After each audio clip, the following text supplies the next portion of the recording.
I think what the EEA program does more than anything else, it's a first step in telling society what is it that engineers do.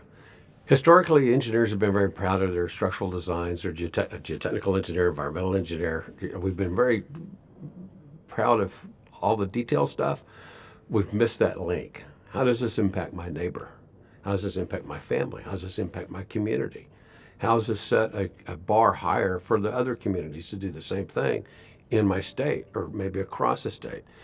Until we get that message ingrained in us early to be able to talk about how we're benefiting society.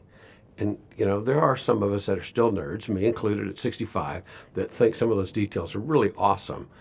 But the big picture is, the big broad picture is, what am I doing to better my community? I'm Gary Raba. I am Chief Growth Officer at Raba Kistner Engineers down in Texas, but with locations across the U.S. What brings me here is I am Chair-Elect of the ACEC National, and this is my first experience with the EEA Awards Gala, how they actually come up with the winners that they do the presentations to during the event itself.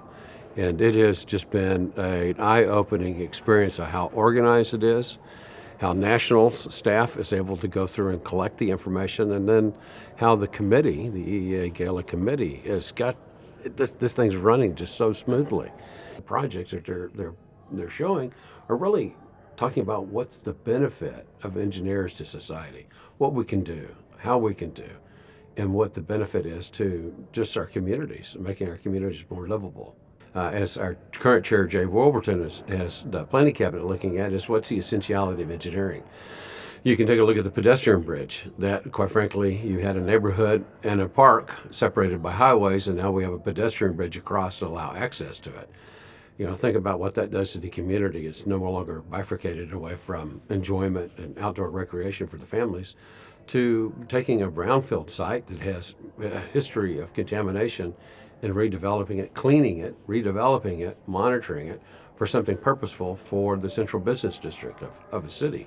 The things that we're seeing are everything from transportation to environmental to water and wastewater, new ideas, new ways to be fossil fuel free.